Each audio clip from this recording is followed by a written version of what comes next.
animals are our brothers and sisters, and we are guardians of this planet, and our job is to protect them and look after them.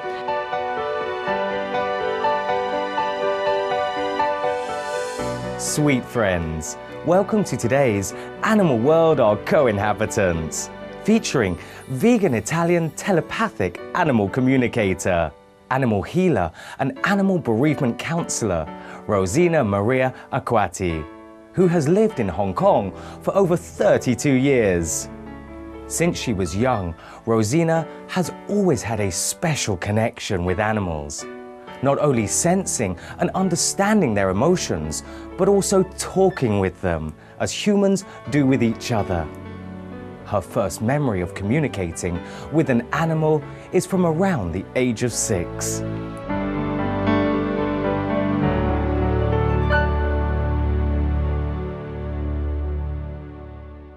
My auntie had a black cat, and we would sit by the fire, and that's how I learned I could communicate with animals, because the black cat and I used to talk.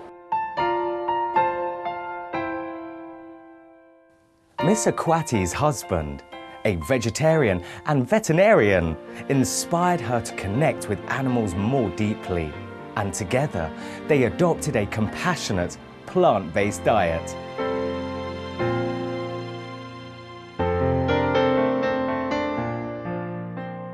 As soon as I started going out with my husband, we started to collect, and lots of different animals came into our lives.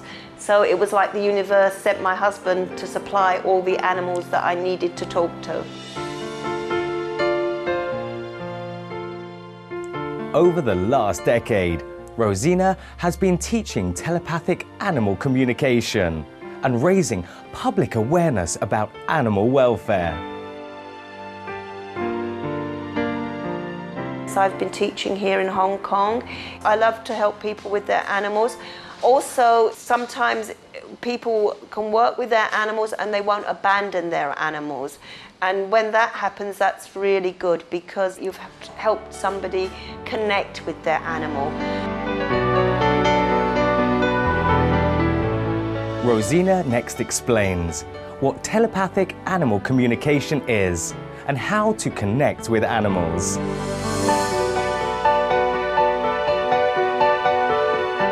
Animal communication is using your telepathic skills to communicate with animals through pictures, words, feelings and emotions. The best way to describe it for most people is like connecting to Skype. Animals have their Skype or their telepathic skills open, but we as humans over generations have closed it down. And when you learn to do animal communication, we teach you how to open it up, or open up your telepathic skills, so that you've got your webcam on or your Skype on, and the animal's got its Skype on, and you can talk to each other. So it's a little bit like Skype or webcam and the internet, talking to animals, but it's mainly coming from feelings, emotions, pictures, sometimes videos, sometimes just words, and sometimes full conversation. Language is no issue with this form of communication with animals.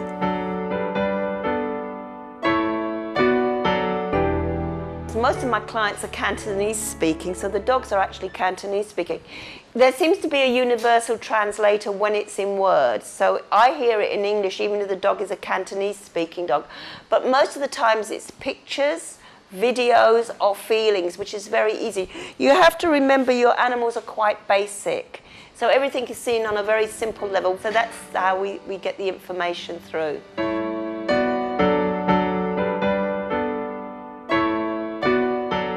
Ms. Arquati also promotes vegetarianism in workshops, showing students how to adopt this compassionate, loving lifestyle.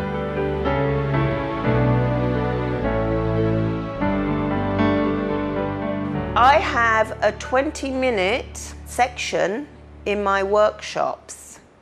I make sure that every person that comes into me that trains as an animal communicator cannot be ignorant on the cruelty to animals. I promote being vegetarian. I have links on my website to vegetarian cooking. I encourage my students to change. My charity section of animal communication, which is animal communicators that care about animals, when we do any events, we ourselves will always be vegetarian, and we try to promote vegetarianism in the classroom so people can understand that there is a big cruelty in factory farming. So my workshop is also a platform for my animal welfare. I feel very, very strongly on this area because I hate to see animals suffer.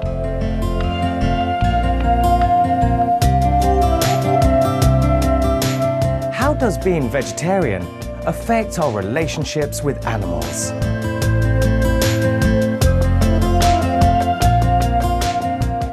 And the animals know that you love them. You see, the animals pick up your feelings and your emotions, and they know if you really care about them. If you're just doing something for the sake of doing it, trust me, the animals know. You have to work with your heart. And if you are vegetarian, your animals know that you care about the animal kingdom.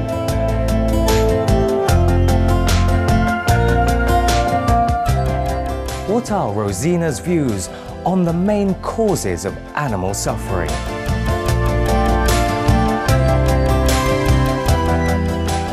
%80 of cruelty to animals is in factory farming.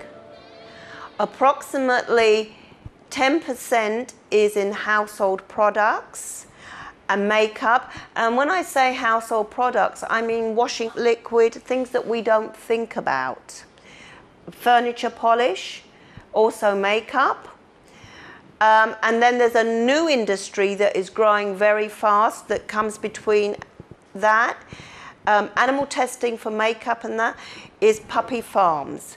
Because when we produce dogs for pet shops, the next cruelest industry that's on the increase is puppy farms. And then the last 10% is just basic cruelty to animals.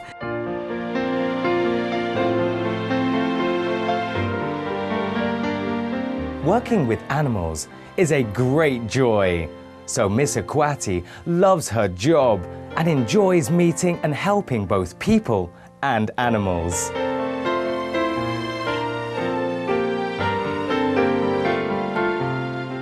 Most of my work, you have to work with your heart. You have to work with your heart and give that love to the animals, and you get a lot back, a heck of a lot back. I believe that animals are our friends. I believe they are our teachers. I believe they are our companions.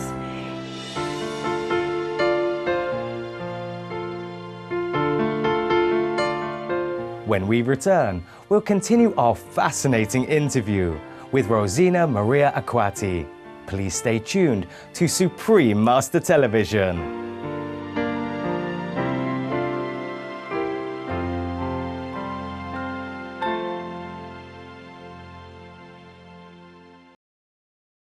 Because I'm talking to animals, and the more you talk to them, the more you can't eat them.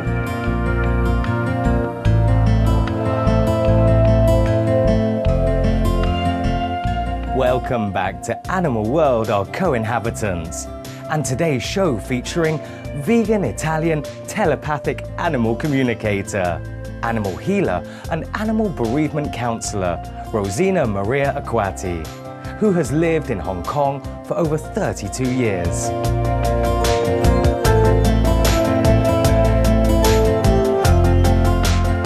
People are understanding about animal communication, and it's beginning to get international recognition because now I'm teaching in 4 or 5 places next year, and I've been invited to teach animal communication, so people are getting more aware of it. It's becoming more accepted. And people are more open to it now. So there's been a big change in the last 5 or 6 years, especially here in Hong Kong.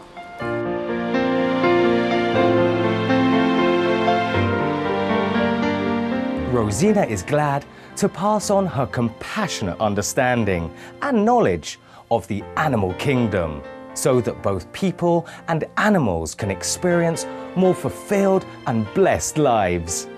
Her workshops are held in many places around the world, including Singapore, Malaysia, the United Kingdom, and Formosa or Taiwan.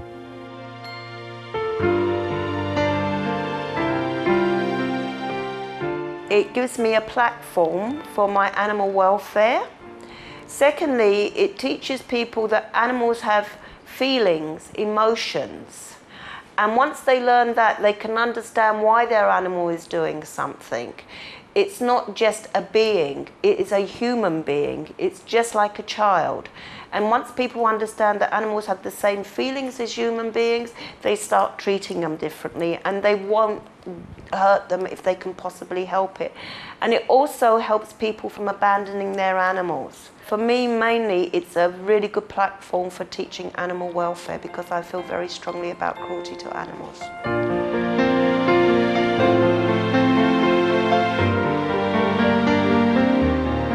Besides her animal advocacy work, Miss Arquati also helps people who have lost their beloved animal friends through bereavement counselling.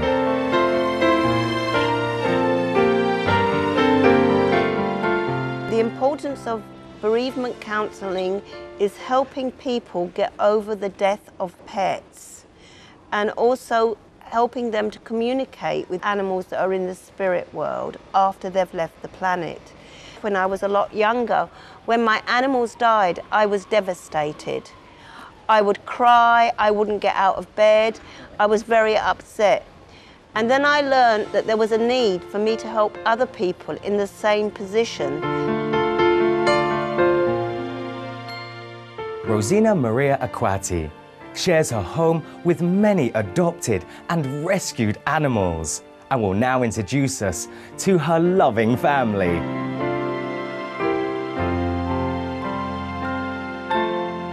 My family now consists of Lady Opalite here, Lady Selenite, Master Smoky Quartz, who is my young dog, and he will not be made to Sir until he is 5 years old, Sir Jasper, Sir Topaz, and Sir Malachite. These are the 6 dogs I have at the moment. As I say, they are all rescued.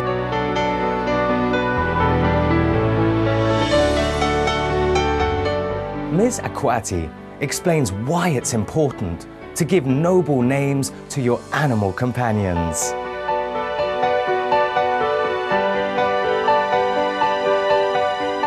The reason I give them such distinguished names is because they have been rescued, because they have been abandoned. Giving them these lovely names gives them a good feeling of vibration and gives them a feeling of love and honor.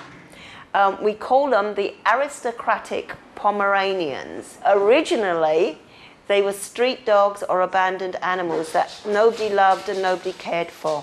So by giving them these names, we're making them feel good about themselves and giving them a boost.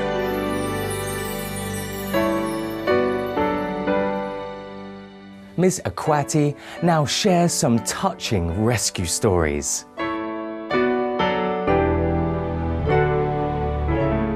We met Topaz, it was very funny.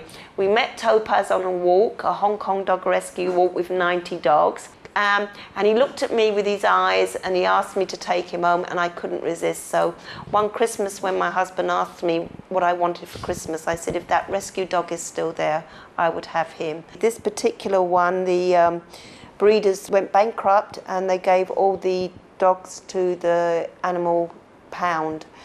And she was old and nobody would take her, so we've taken her so that she can have a nice life in her retirement. So she's joined the aristocratic Pomeranians, and she's Lady Selenite, so she's very special. Okay, and she's a lovely dog, a really lovely, lovely, lovely person. Very quiet, very gentle, and doesn't ask for very much.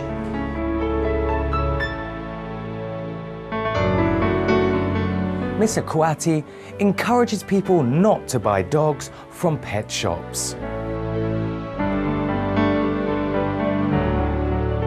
I don't believe in buying dogs. I think you should get them from animal shelters because there's so many dogs that need home.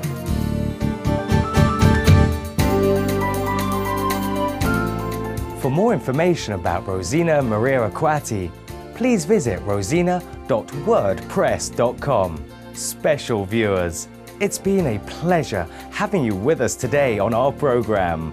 Please join us again tomorrow on Animal World, Our Co-Inhabitants. as we continue our interview with the vibrant Rosina Maria Arquati. Coming up next is enlightening entertainment after noteworthy news. May heaven's light always shine upon you and your loved ones.